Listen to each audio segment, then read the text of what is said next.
Pembahasan di pagi hari ini kita akan membahas tentang perkara yang sangat menegangkan dan menakutkan yang terjadi di atas kepala kita, maksudnya di langit. Di dalam sebuah hadis yang dikeluarkan oleh Abu Nuaim, dan hadis ini juga dikeluarkan Imam Muslim, di mana Nabi SAW pernah duduk-duduk di sekitar para sahabat Rasul. Tiba-tiba kemudian Nabi SAW dan juga para sahabat Rasul melihat ada gugusan bintang, semacam meteor yang jatuh dari langit, kemudian memancarkan cahaya. Kemudian Nabi SAW bertanya kepada para sahabat, "Ma kuntum taquluna fil jahiliyati idza rumiya bimithli hadza?" Kata Rasul, bagaimana pendapatmu atau pendapat kalian ketika kalian di masa jahiliyah apabila terjadi gugusan bintang atau terjadi meteor jatuh? Bagaimana pendapat kalian di waktu itu? Maka para sahabat Nabi SAW sebagai adab mereka kepada Allah dan Rasulnya mengatakan, Allahu wa rasuluhu a'lam. Allah dan Rasulnya yang lebih paham. Kunna naqul, kemudian para sahabat mengatakan, kami katakan, wulidal lailata rajulun azimun wa matal lailata rajulun azimun.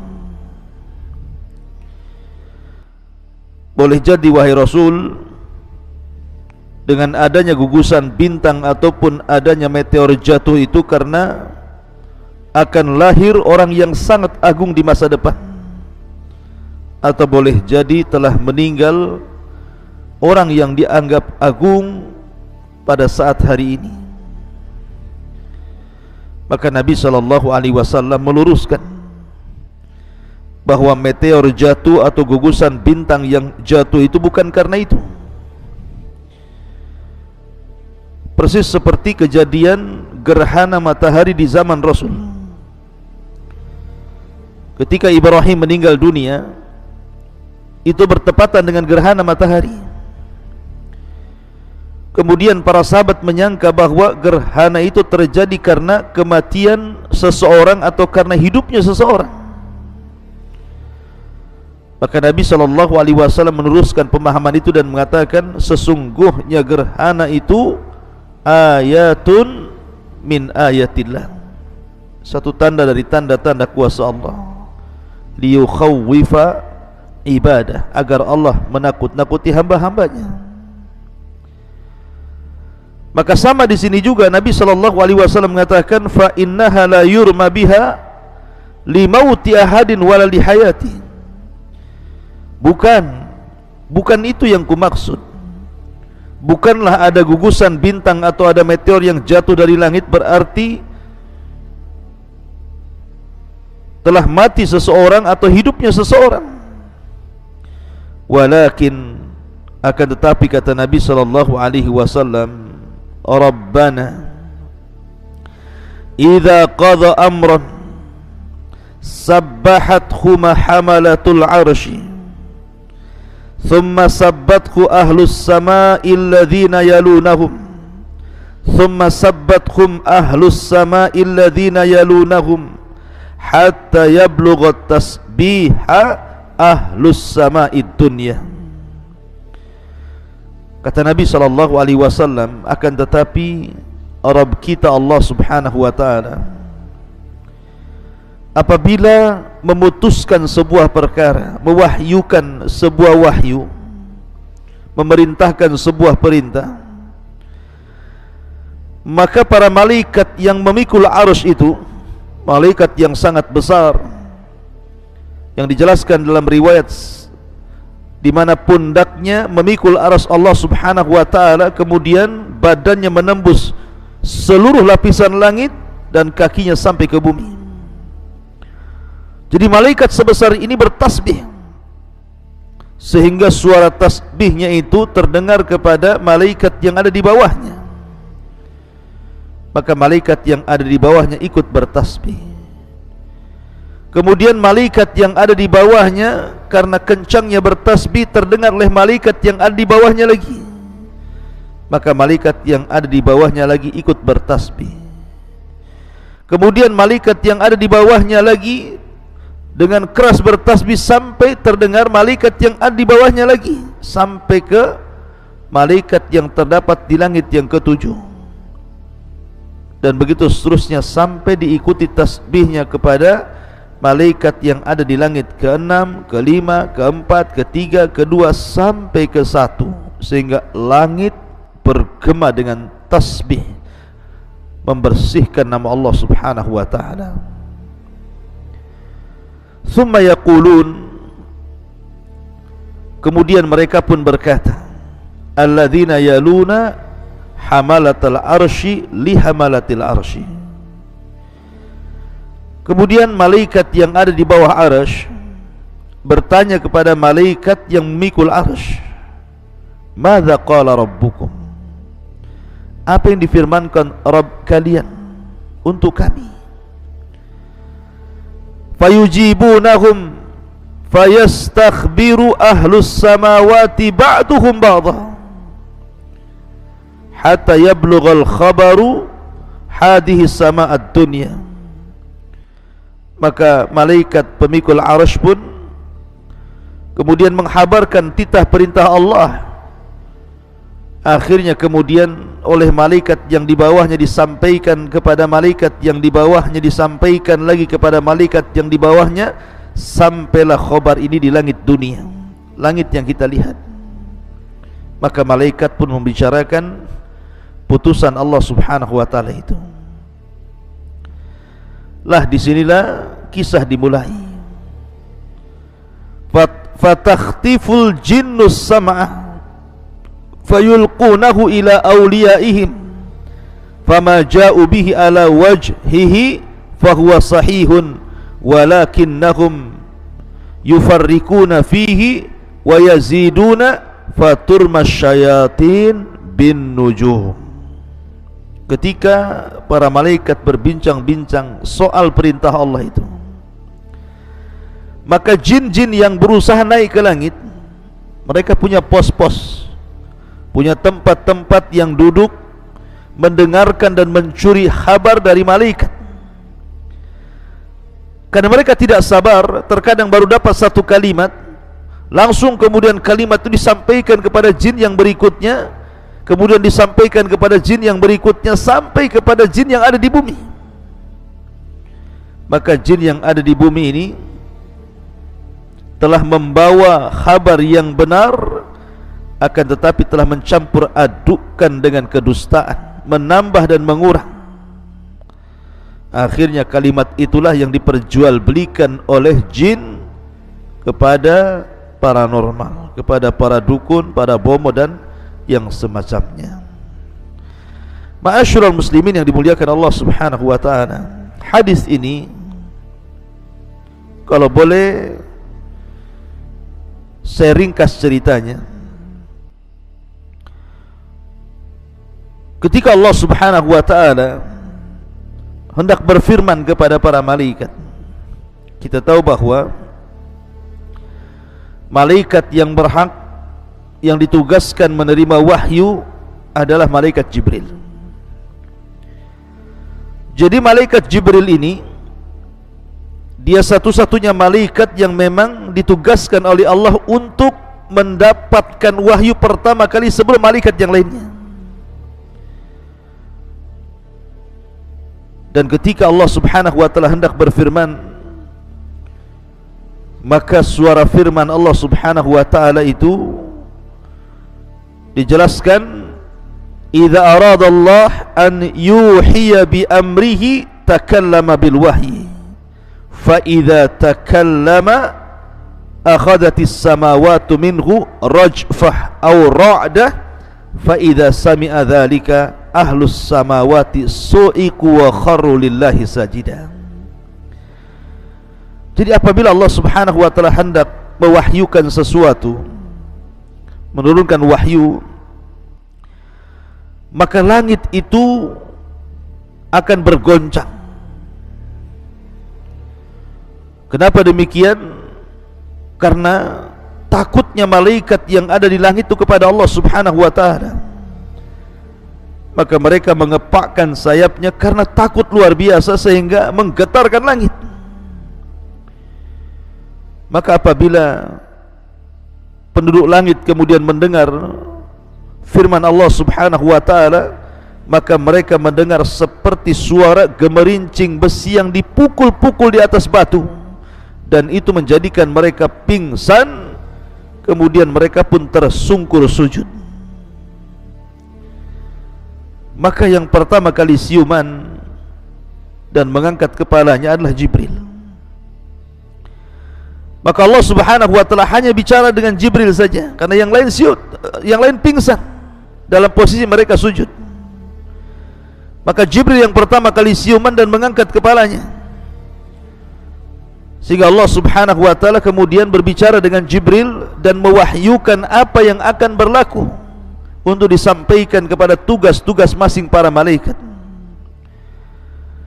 Akhirnya kemudian setelah Allah Subhanahu wa taala selesai, maka Jibril pun kemudian mulai mendatangi para malaikat, dari mulai malaikat pemikul arsy, sampaikan tugas-tugas itu. Kemudian malaikat yang di bawahnya bertanya kepada malaikat pemikul arsy apa yang difirmankan Allah lewat Jibril.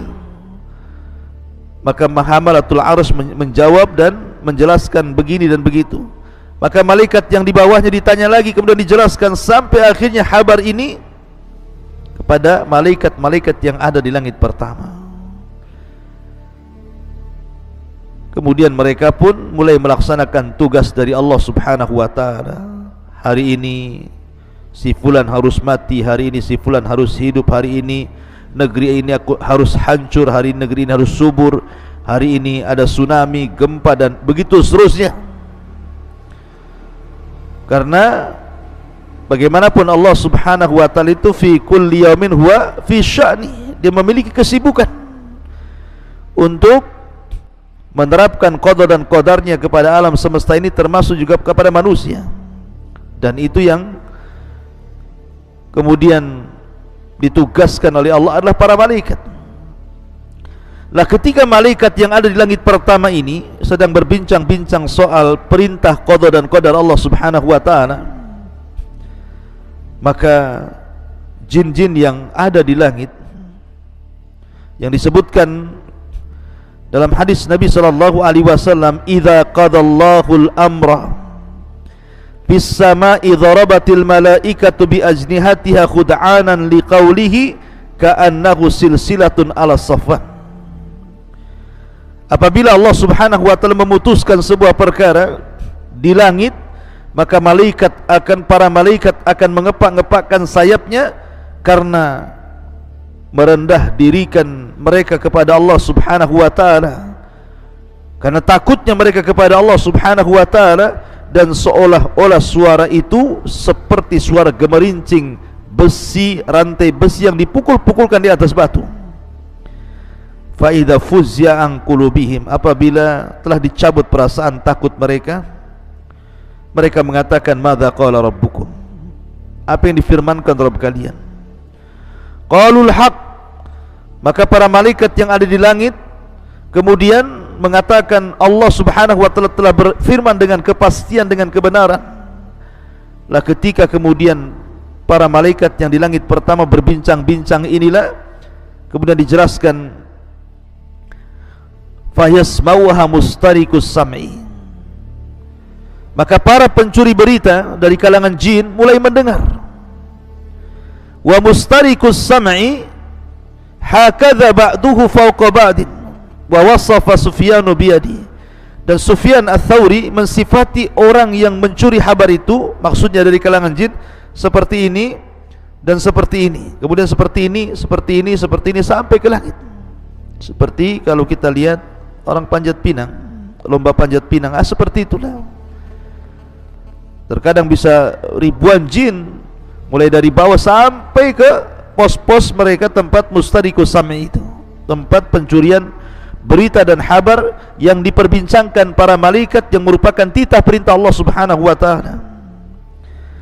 Kemudian apabila mereka betul-betul berhasil mendengar satu kalimat, maka